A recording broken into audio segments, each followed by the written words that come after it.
Hi, I'm Dr. Leslie, and today we're going to show you how I'm going to turn this baby back rib into melt in your mouth, fall off the bone tender honey soy ribs.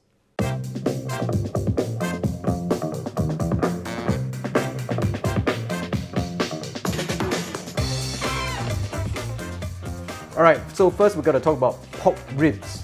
This is a rack of pork ribs. Now when you are buying pork ribs in the market, generally there are two types. There's baby back ribs and St. Louis cut. First thing is we got to remove this very tough membrane and the inside. So what you're going to do is you try to use a knife. So once you get a bit of that membrane, I'm going to try to put a blunt instrument like a spoon underneath. So this piece of membrane is quite tough. Once you get it like this, it's easy already. Watch, huh? So I'm just going to... Okay, so that's the bit that you don't want. Okay, so after you remove the membrane, very important thing for you to do is to wash the pork nicely. Alright, and then as you wash the pork, look, you want to push your finger along the bottom of the rib here and push out all that excess blood. Can you see that? There's a vein at the bottom of each rib, and some of the old blood can still be stuck there. And then give your pork ribs a nice wash. Okay, when you wash the surface of the pork, you also get rid of any other impurities that might be there.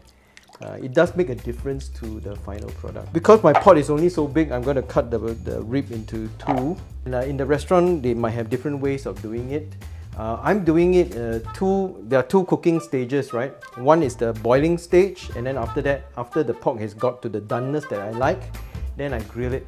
Why do I choose this? Because it's easier to do it when you're at home and you're doing a pork rib once in a while, so you don't really know what kind of pork ribs you got, whether it's going to be tough or not. By doing this, you can actually control.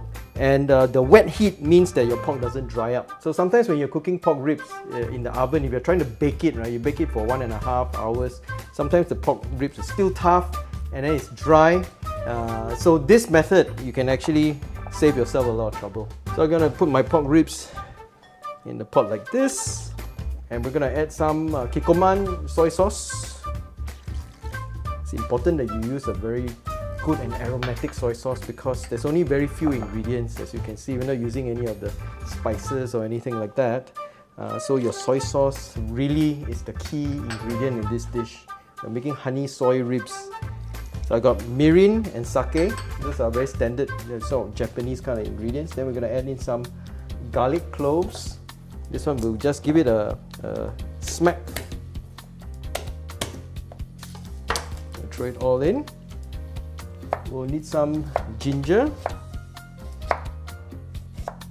Just a few slices will do. And this is just some scallion. Add a bit of water. So the advantage of cooking it this way is so that we can actually control the tenderness of the pork without it drying out.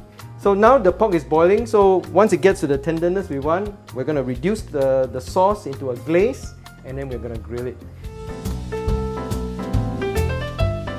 So the pork ribs have been simmering away for about 1.5 hours.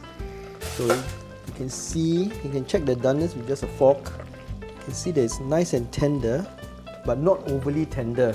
Of course, if you want it more tender, you can keep boiling it until you get the tenderness you want, but I think this is good enough. Remove our pork ribs. You can smell the beautiful aroma of the soy sauce. So the ribs are ready. Let me show you how I do the glaze.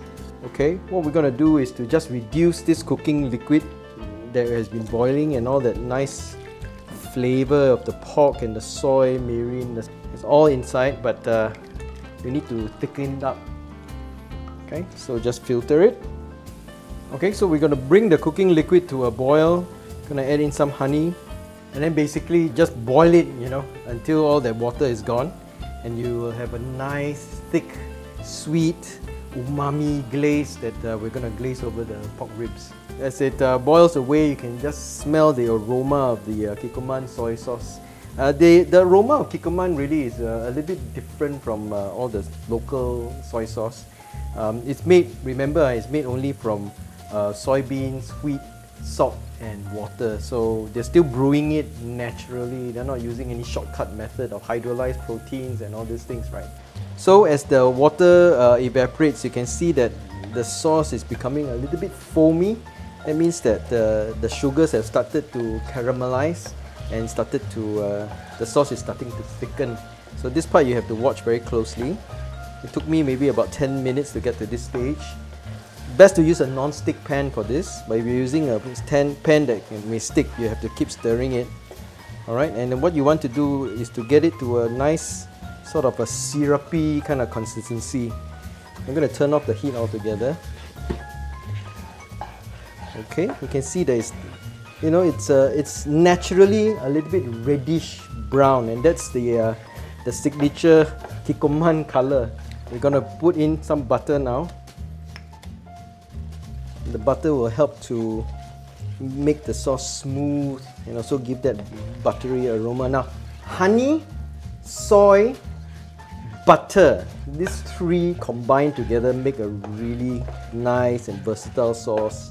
Yeah, it's great for barbecue. Okay, you can see that my glaze is now nice and thick, a little bit red, beautiful color, and it's all ready to glaze the pork. We're going to remove it from the heat. Okay, so we got our pork ribs, we got our glaze, and now it's a matter of just glazing the ribs. The bottom part, not so important. It's the top that it's in that we need to glaze, but you will still need to put one layer, right? Now we're going to turn it over carefully because they are falling off the bone already. So very carefully, just turn it over. We're going to glaze this side. Okay, you start with one layer, and we've got some glaze left. So we're going to grill it maybe for about 5 minutes and then put on another layer on the top.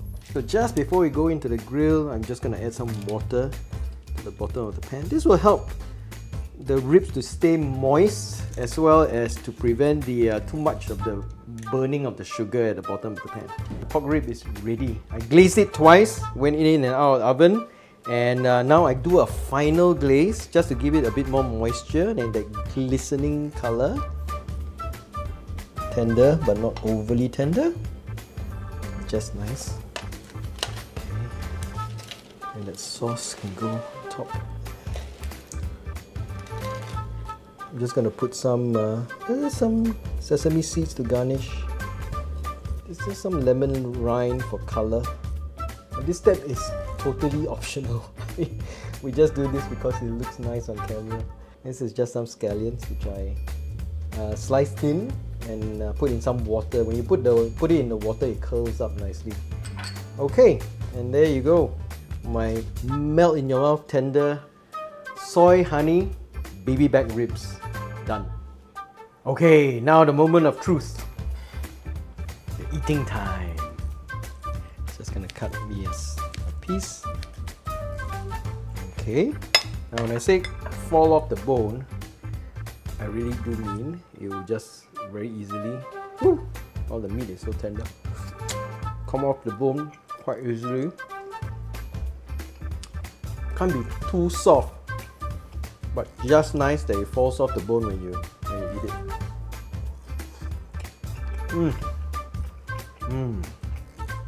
It's tender, it's flavorful.